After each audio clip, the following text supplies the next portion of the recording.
Bueno, ahí empiezo a grabar y voy a compartir pantalla. Ahí está Natalia. Hola Natalia, ¿cómo te va? Todo bien. Hola, compas. Hola, hola, ¿qué tal? Buenas tardes. Bueno, ahí tiene que estar viendo una presentación. Vamos a agrandarlo un poco más. Ahí está. Ahí te la tienen que estar viendo. Bueno, muy bien. Este es el primer texto que ustedes deben haber leído y visto los videos tutoriales. Es un texto corto, es un ensayo, pero de lectura densa. Es decir, que hay que tener algunos conocimientos previos como para comprender lo que está queriendo decir la autora Frida Salas Cuellar, ¿sí? Lo que ella quiere demostrar o quiere describir más que nada a partir de este ensayo es realizar una discusión entre tres autores, tres sociólogos, alrededor del tema de la modernidad reflexiva, de la modernidad reflexiva. Nosotros durante todo el curso, durante todo este año, vamos a hacer una división imaginaria de la historia, digamos, es un reduccionismo que no se lo digamos a un historiador, pero para nosotros analíticamente nos sirve, que es dividir a la historia en el mundo premoderno, el mundo moderno y el mundo moderno reflexivo o tardío o segunda modernidad, modernidad segunda, ¿sí? Es decir, dividir culturalmente y económicamente al mundo premoderno, aproximadamente en el hemisferio norte hasta el siglo XVIII o hasta mitad del siglo XVII más o menos. Ahí ya comienza a desarrollarse lo que llamamos la modernidad, que se desarrolla hasta mitad del siglo XX o entrado el siglo XX, segunda mitad del siglo XX. Y a partir de allí comienza a gestarse lo que llamamos la modernidad reflexiva o la segunda modernidad o la modernidad tardía o la modernidad líquida. Son todos términos análogos, no sinónimos, análogos, que tratan de describir el mismo momento histórico. Entonces, premodernidad, modernidad y modernidad tardía o reflexiva. Esos van a ser nuestros tres estadios. Con esa división vamos a trabajar bastante bien. En la Argentina se corre todo un poquito porque en el hemisferio norte, siglo XVII, más mitad del XVII, siglo XVIII comienza la modernidad.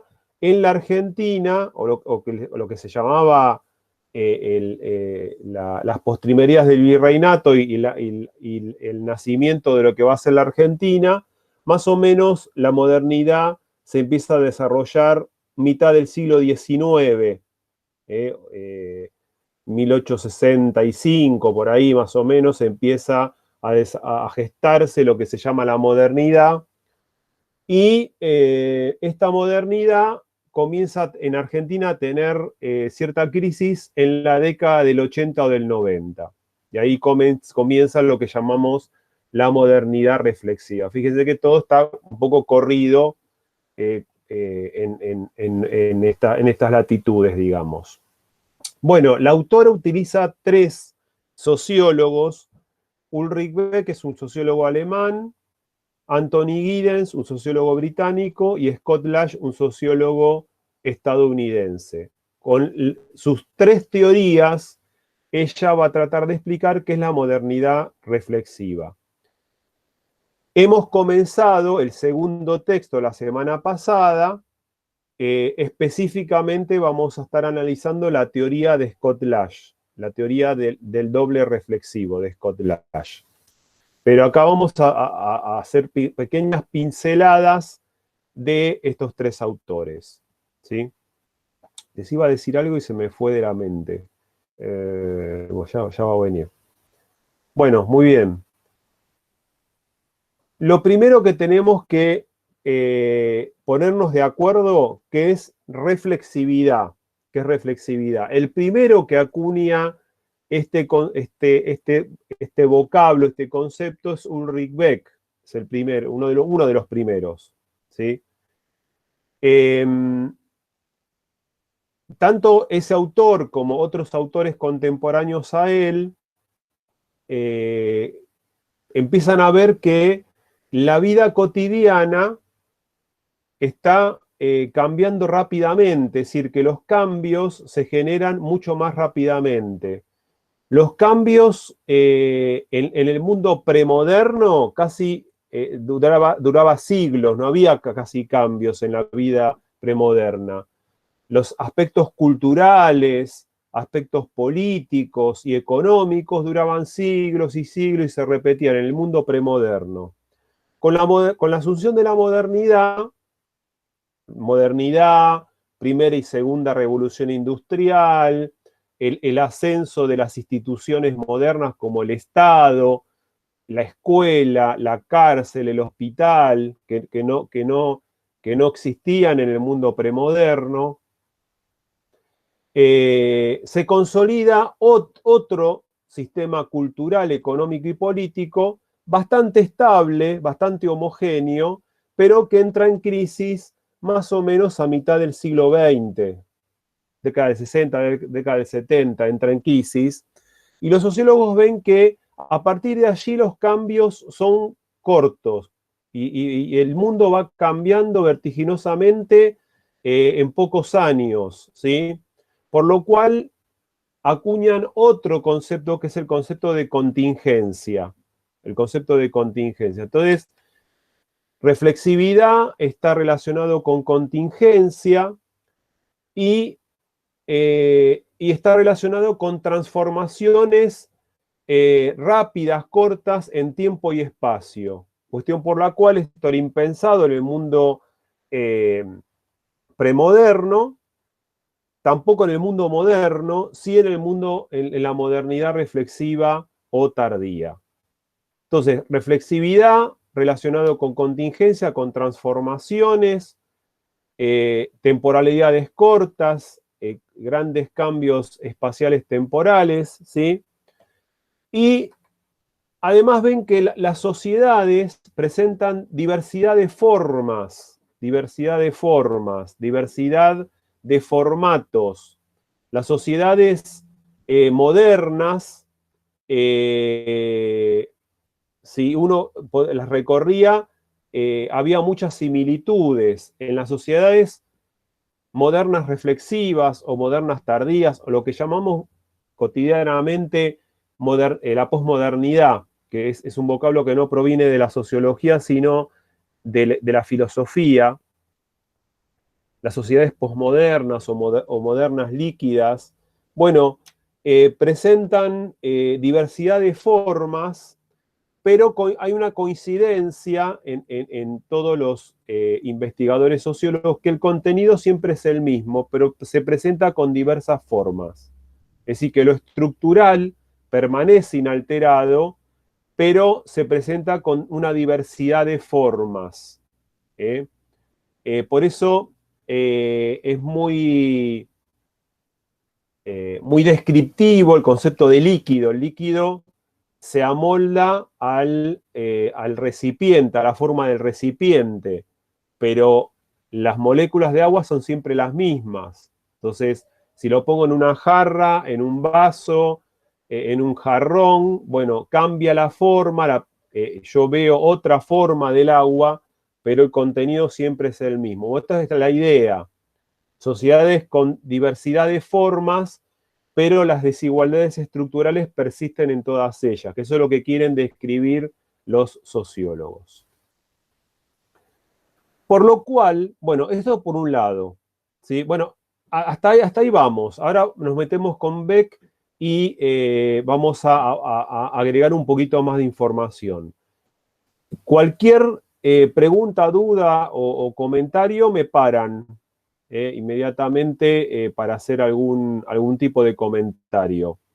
No las quiero asustar, pero este texto y el siguiente son los contenidos que vamos a tomar en la evaluación de este cuatrimestre. Es decir, este texto y el que empezamos a trabajar la semana pasada. Y ahí ya paramos, digamos, en el cuatrimestre van a ser esos dos textos. Después vamos a seguir trabajando, pero ya vamos con vistas hacia el segundo cuatrimestre. Bueno, reflexividad. Entonces, la autora dice, bueno, necesitamos un nuevo diagnóstico de lo que nos está pasando. ¿Por qué? Porque el diagnóstico que nos daba la modernidad ya es obsoleto. Es obsoleto. Las instituciones están totalmente desprestigiadas. Vemos que los cambios generacionales cada vez son más cortos, cuestión por la cual en el mundo moderno no pasaba. Entonces necesitamos otro diagnóstico para poder describir lo que nos está pasando cotidianamente.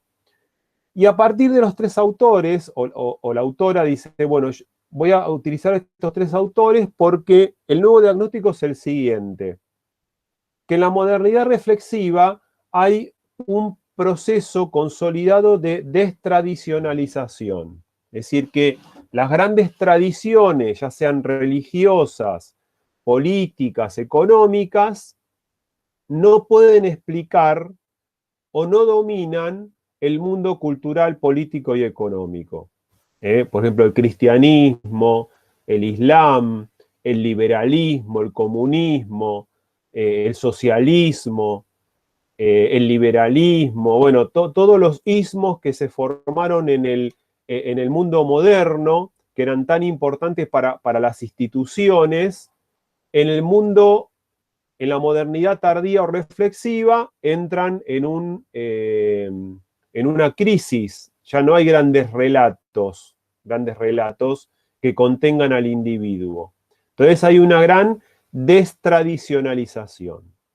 Lo segundo, que hay una severa crisis ecológica, inundaciones, problemas radioactivos en las centrales hidroeléctricas, tsunamis, incendios forestales, poluciones de los ríos y de los mares, exceso de plástico, bueno, todo lo que ustedes ven cotidianamente, que ya está entre nosotros, sequías, bueno, nieva donde no nevaba, hay fríos extremos donde no lo había, bueno, hay todo un cambio ecológico y medioambiental muy preocupante que es propio de este tiempo y propio de la explotación económica que comienza con la modernidad y el capitalismo y se consolida en este tiempo. Y lo último, que hay un cambio muy significativo entre la relación entre la agencia y la estructura. Recuerdan que la agencia es el sujeto, cada uno de nosotros, arrojado a esta contingencia, esa es la agencia, y ha cambiado la relación entre esa agencia y lo estructural. Para nosotros lo estructural, y esta definición de estructura nos va acompañando durante toda la cursada, son las relaciones interpersonales dominantes en un colectivo, en una comunidad, en una sociedad, ¿sí? Ahora está muy de auge el concepto de patriarcado, ¿no? El patriarcado, para explicar las relaciones de asimetría entre el varón y la mujer. Bueno, el patriarcado es un concepto estructural, que uno puede estar de acuerdo o no. No estoy diciendo que sea verdad o mentira. Lo que digo es que el patriarcado, que se usa ya cotidianamente en los medios de comunicación, en las conversaciones coloquiales, es un concepto estructural. ¿Por qué? Porque explica las relaciones entre varones y mujeres en distintos lugares del planeta. Por eso es estructural. Hay otros conceptos estructurales, pero ese es un ejemplo muy cotidiano que ya está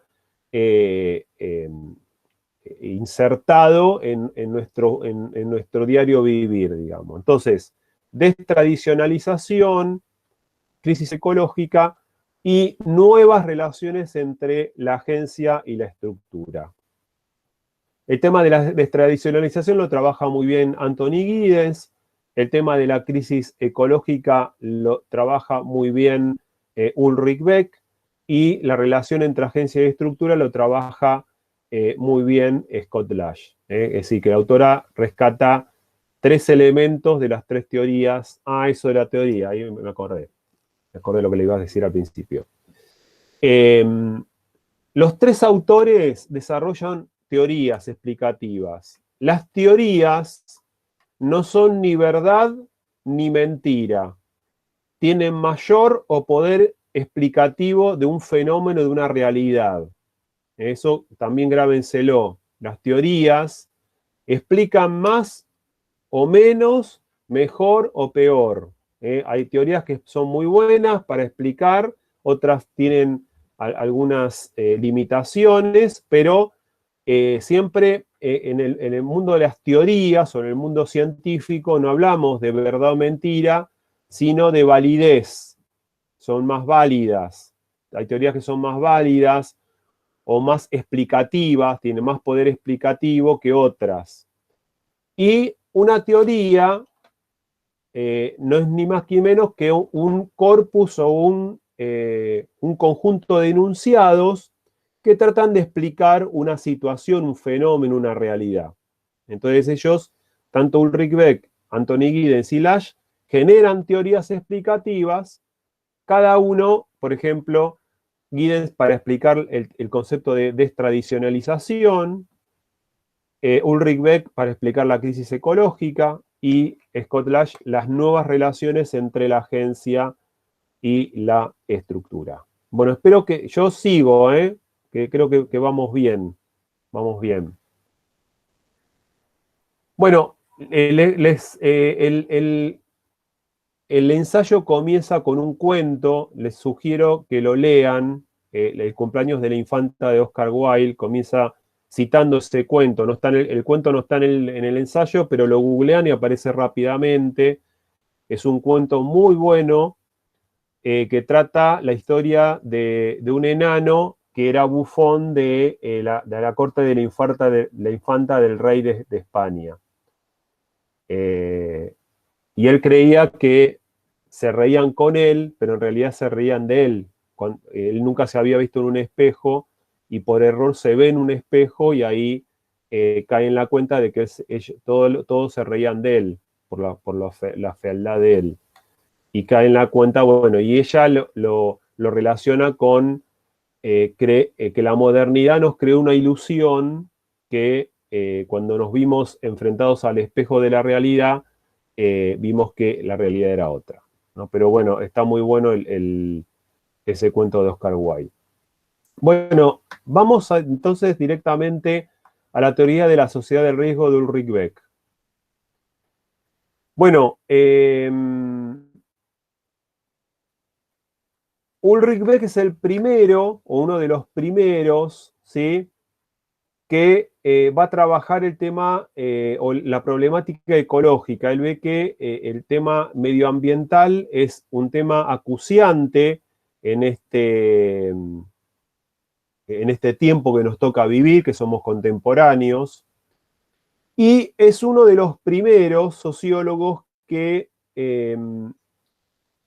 detectan la autonomía del individuo con respecto a lo estructural.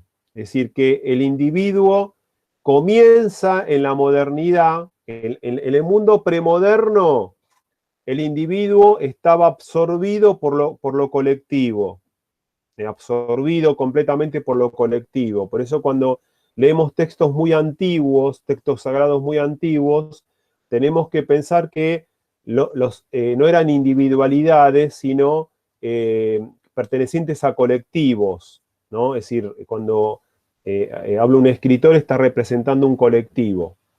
Cuando emerge la modernidad, lentamente el individuo comienza a ganar independencia, de de ser en el mundo premoderno súbdito del rey, por ejemplo, se convierte en ciudadano libre. Entonces gana autonomía el individuo. Pero en la modernidad se generan ciertas instituciones que tienen una gran influencia sobre el individuo. La familia como institución, la escuela, el Estado, ¿no? Son instituciones que han tenido mucha influencia sobre el individuo en el mundo moderno. Estas instituciones, al caer en una crisis en la modernidad tardía o reflexiva, el individuo gana más autonomía todavía que la que tenía en el mundo moderno, ¿sí? Esto por un lado, este diagnóstico. Por el otro lado, esta crisis ecológica que describe Ulrich Beck genera el concepto de riesgo. El concepto de riesgo nada tiene que ver con inseguridad, la inseguridad que muestran los medios de comunicación, robos y esas cosas. El concepto de riesgo está relacionado con el concepto de incertidumbre, ¿sí? Bueno, un ejemplo es la pandemia. ¿Quién hubiese dicho en diciembre de 2019 o mismo en enero del 2020 que íbamos a vivir todo lo que vivimos el año pasado y lo que estamos viviendo este año? Nadie hubiese sido un libro de ciencia ficción o una película más sobre ciencia ficción. Bueno, tuvimos que rápidamente adaptarnos al nuevo contexto. En un contexto de incertidumbre, no sabíamos qué pasaba, nadie sabía nada del virus. Tuvimos que adaptarnos vertiginosamente a las nuevas tecnologías y lo seguimos haciendo. Y bueno, este mundo cambiante, este mundo contingente, esta cotidianidad contingente genera una incertidumbre y este es el riesgo que tiene que ir enfrentando el individuo ante el retroceso de las instituciones. Es decir, en una soledad tiene que ir enfrentando este mundo contingente. Y aquí entra el concepto de reflexividad. Es decir, que el sujeto va desarrollando una fortaleza reflexiva, recibiendo información, para poder sobrellevar esta contingencia. Por eso la reflexividad es la capacidad del individuo de ir trabajando, ir desarrollando su subjetividad para poder enfrentar esta contingencia, pero en soledad. Obviamente, estamos haciendo un análisis muy abstracto. No es que el colectivo desapareció, las instituciones desaparecieron, que no está la familia, sigue, la familia sigue, la escuela sigue, el Estado sigue, pero ha perdido la fortaleza y la influencia que tenía en el mundo moderno. Esto lo vemos cotidianamente. Ya la familia no tiene la influencia que tenía sobre los nuevos miembros o la escuela. En la modernidad, la maestra de primaria, en general eran mujeres, es la segunda madre, se decía, ¿no? Bueno, esto ya, decir esto en este tiempo es impensado, ¿no? Pero había todo un relato alrededor de la escuela, en el mundo moderno, que tenía un peso sobre el individuo, y lo que decía la maestra era, en la casa, en las familias, era sagrado. Entonces no había discusión. Hoy se pone en discusión todo, se pone en discusión el rol de las maestras, de los directivos, de la escuela misma, y así de todas las instituciones. Entonces el individuo ha ganado autonomía, que por un lado está bien, o está bueno, pero está en una indefensión frente a esta contingencia, por lo cual se ha reforzado los mecanismos reflexivos de ir adaptando la subjetividad a estos nuevos cambios. ¿Mm? Bien. Bueno, esto es Ulrich Beck, para no estar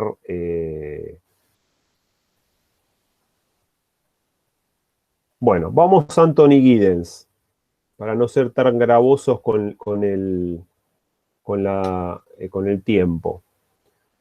Si tienen alguna pregunta, obviamente me paran. El amigo Anthony Giddens, Sir Anthony Giddens, porque le dieron es caballero del Reino Británico, Sir Anthony Giddens.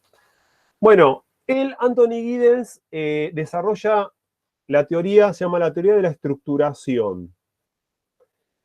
Y bueno, Anthony Giddens no es tan radical como Ulrich Beck, que dice que el individuo ha ganado autonomía plena sobre la estructura, sino que él es un poco más cauto y dice, sí, es verdad que en la modernidad el individuo ha ganado autonomía, pero la estructura sigue ejerciendo una influencia sobre él. Cuando hablamos de estructura, recordamos relaciones interpersonales dominantes, que en la modernidad se mostraban como instituciones.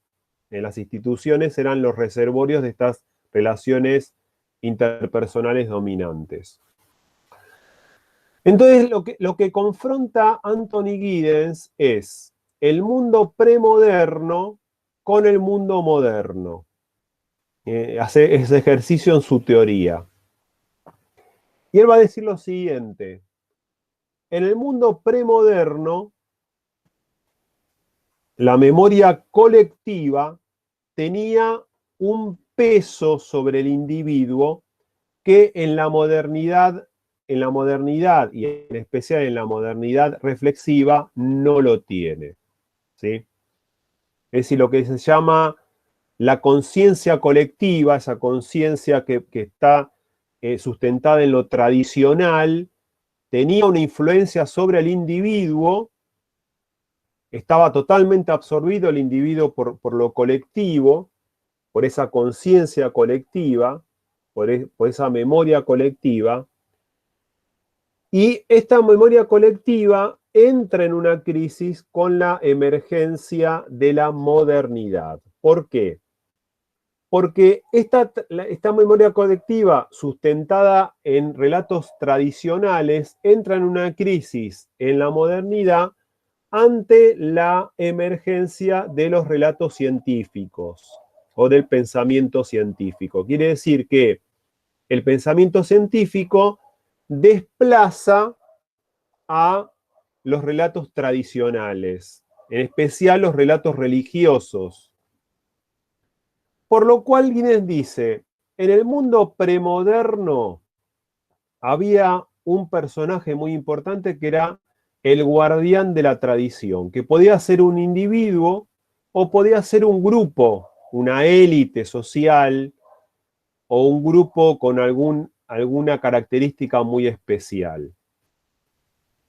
Este guardián de la tradición eran los indicados socialmente para detentar este conocimiento tradicional, sea cual fuere, y hacerlo pasar a las siguientes generaciones. En general, el conocimiento tradicional se pasaba por medio de rituales. No vamos a entrar en esos temas, pero si cursaron antropología, un poco de ritualismo vieron, o si lo tuvieron como equivalencia en otra carrera, también.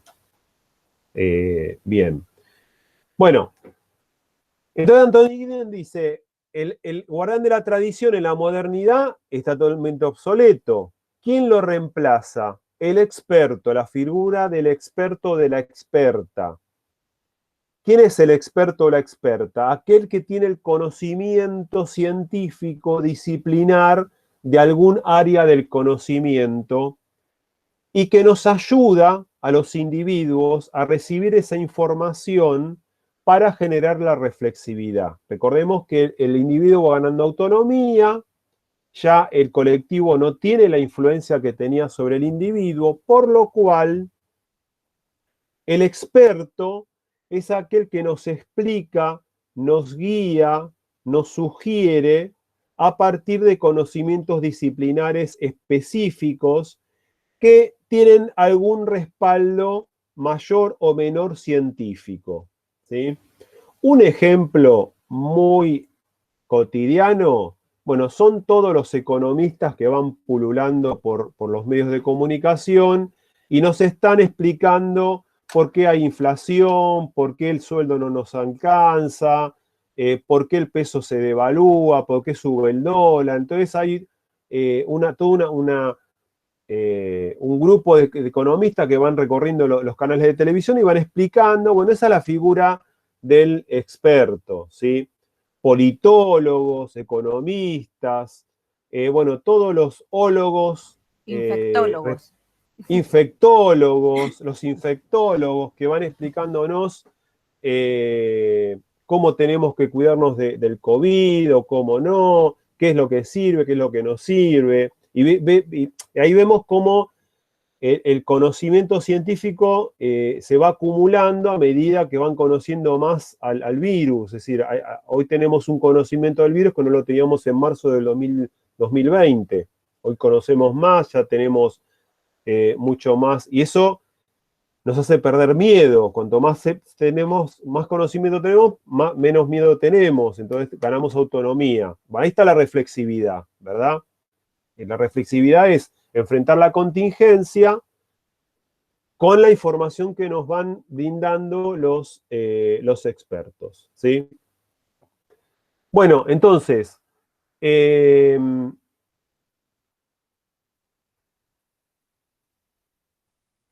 bueno, Giddens habla de una doble hermenéutica. Esto no lo consideramos mucho porque yo no lo voy a tomar porque está explicado muy rápidamente y necesitaríamos, no sé, por lo menos un mes para explicar esto. Pero sí que a través de los expertos nosotros podemos leer. La hermenéutica es cuando nosotros tenemos herramientas para interpretar una realidad, ¿sí? En general, la hermenéutica la aplicamos cuando interpretamos un texto, ¿no? Entonces aplicamos un método hermenéutico para interpretar un texto. En general se aplica cuando los textos son muy antiguos. Entonces, un procedimiento hermenéutico es, bueno, hacer un análisis histórico, lingüístico, de lo que quiso decir el autor, no sé, hace 1000, 2000, 3000 años en ese texto. Bueno, Giddens habla de que la modernidad nos ofrece expertos para poder recibir información y poder interpretar esa realidad, hermenéuticamente hablando, esta realidad contingente, cambiante, etc. ¿Sí? Bueno, ese es Anthony Giddens.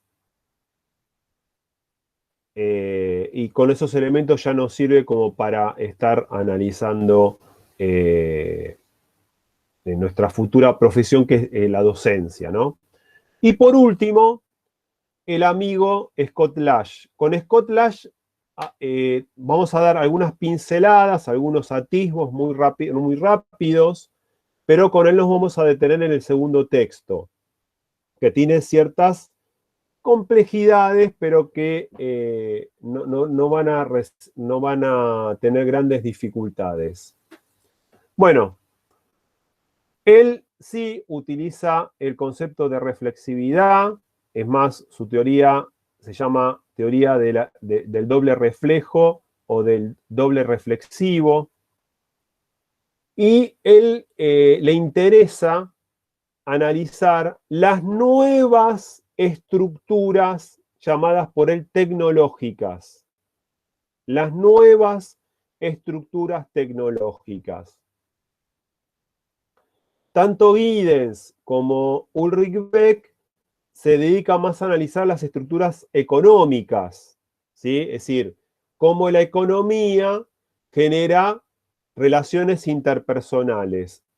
A Scott Lash le interesa qué es lo que hacen las nuevas tecnologías de la información y de la comunicación en las relaciones interpersonales de la gente en la vida cotidiana. También ese es el otro aspecto que le interesa a Scott Lash, la vida cotidiana de la gente. Bueno, va a coincidir Scott Lash con Ulrich Beck que hay un gran proceso de individualización, Va a coincidir con Ulrich Beck y también con Anthony Giddens. Y él dice, en este tiempo que nos toca vivir, hay nuevos aspectos estructurales que están influenciando sobre nosotros.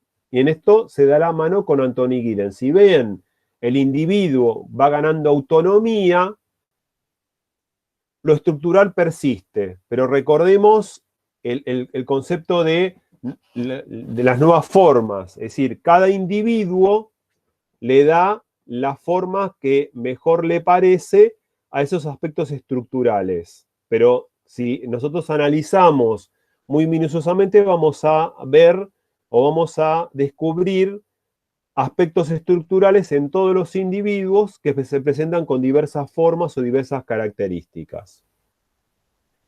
Y en Scott Lash hay un elemento estético, esta es la novedad, un elemento estético. ¿Qué quiere decir esto? Que el individuo va asimilando reflexivamente nuevos recursos para poder construir su subjetividad desde un punto de vista estético. Formas de hablar, formas de moverse, formas, nuevas formas, ¿no? Y las copia, es decir, que desde lo estructural va copiando formas subjetivas para poder construir su personalidad e ir enfrentando esta cotidianidad, esta contingencia. Bien. Entonces, Scott Lash dice, la estructura tecnológica de la vida no son las redes sociales, no es Internet, no son los medios de comunicación, sino las nuevas relaciones sociales que generan las redes sociales y la Internet y los medios de comunicación. Recuerden que lo estructural son relaciones interpersonales, porque en algunos trabajos parecía que ponían la estructura tecnológica son las redes sociales. No, o las nuevas redes, o WhatsApp, o Instagram, no. WhatsApp, Instagram, Facebook, navegar por Internet, conseguir la información rápidamente. Los medios de comunicación generan modelos de relaciones interpersonales que los individuos las copiamos estéticamente. Y ese es el recurso que tenemos como para ir construyendo nuestra subjetividad. Entonces, tenemos poca paciencia en disfrutar del proceso y queremos ya el producto final, porque por medio de las redes sociales tenemos el producto final rápidamente. Las relaciones son intensas pero cortas, propias de las redes sociales. Bueno, toda una serie de características de las relaciones interpersonales que las podemos encontrar como si fuese un espejo en el mundo tecnológico. ¿Sí? Bueno, digamos, el objetivo final de todo esto es poder comprender dónde vamos a estar ejerciendo nuestra profesión, ¿sí? Un poco, muchos de ustedes están ya ejerciendo docencia y un poco ya están pensando, uy, esto me ocurre, o me está pasando esto, o encuentran ejemplos de su propia profesión. Entonces, un poco estudiar y meternos en estas teorías y en estos autores nos ayudan a comprender con qué sujetos vamos a estar lidiando en nuestra profesión, ¿sí? Son sujetos muy individuales, en donde el colectivo tiene muy poca influencia, entonces vemos que las familias no tienen el peso que tenían antes, es más, las familias depositan la crianza de sus hijos en la escuela y le demandan a la escuela muchos aspectos de esa crianza que lo deberían hacer las familias, pero hay una gran demanda sobre la escuela de cuestiones que la tendrían que hacer otra institución, es decir, que hay un retroceso de lo familiar frente a algunos deberes. Mismo la escuela no tiene el peso y la autoridad que tenía en la modernidad, ni tampoco la tarea docente, y enfrente tenemos sujetos individuales, multiformes, heterogéneos, que van construyendo en esa individualidad sus subjetividades.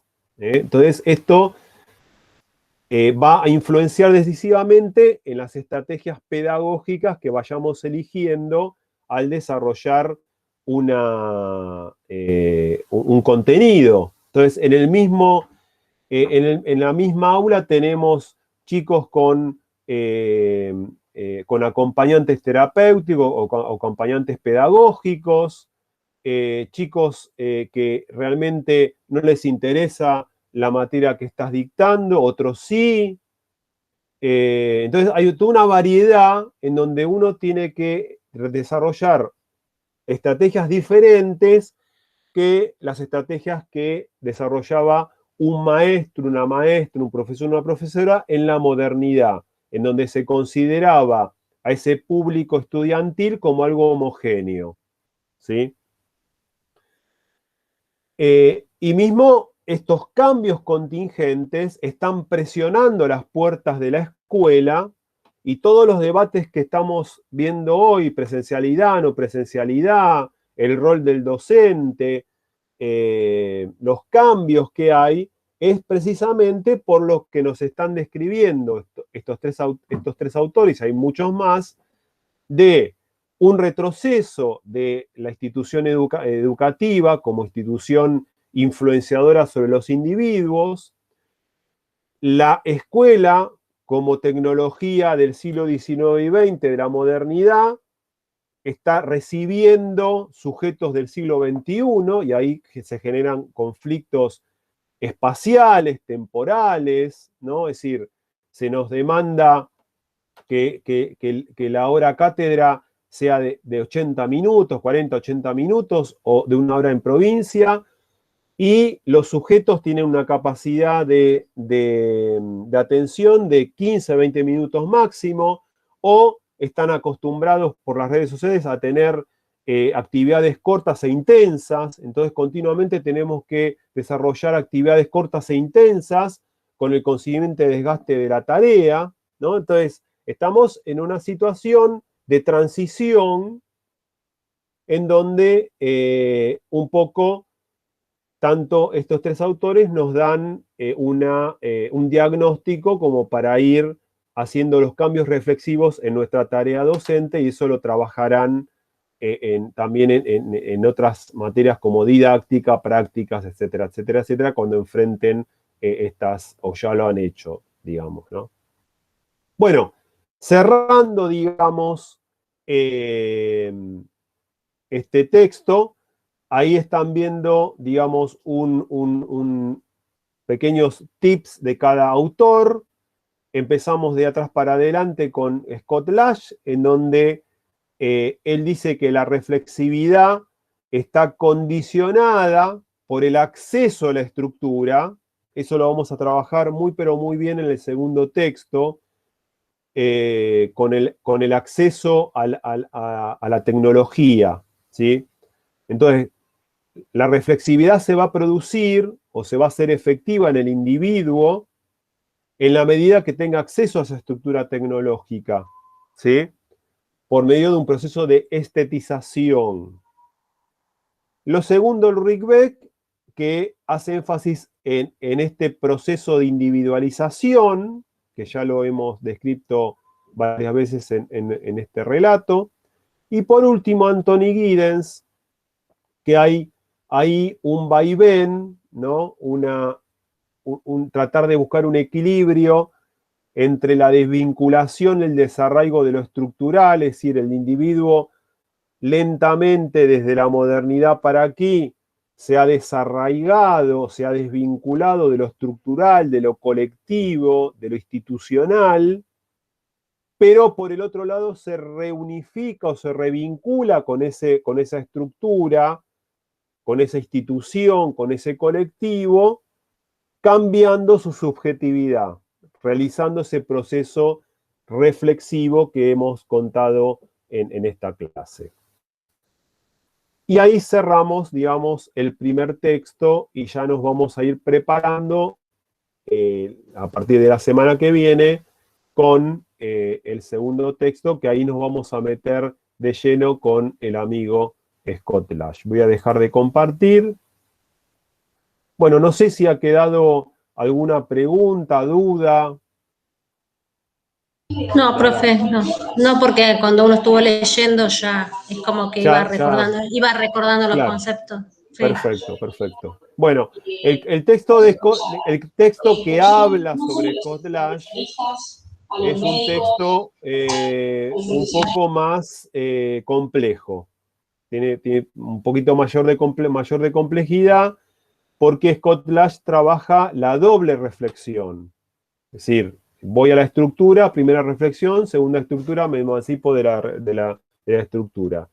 Y ahí vamos a analizar el tema del acceso a la tecnología, que en Scott Lash es importantísimo, y vamos un poco a analizar lo que está pasando. Ese texto fue elegido antes de la pandemia, nos vino como anillo al dedo con la pandemia, cómo niños y niñas, adolescentes y jóvenes están quedando fuera del circuito escolar por no tener acceso a lo tecnológico. Exacto. O si tiene acceso a la máquina, no lo puede apropiar. Bueno, eso lo vamos a estar trabajando también más adelante. Bueno, si no hay si no hay preguntas o comentarios, ya las dejo libre. Esta clase queda grabada para que ustedes puedan acceder cuando quieran nuevamente. Y bueno, seguimos avanzando. Ya la semana que viene vamos a trabajar más particularmente en el texto de Scott Lash, que seguramente ya lo han leído, y si no lo leyeron, les invito, fueron invitadas en la clase anterior.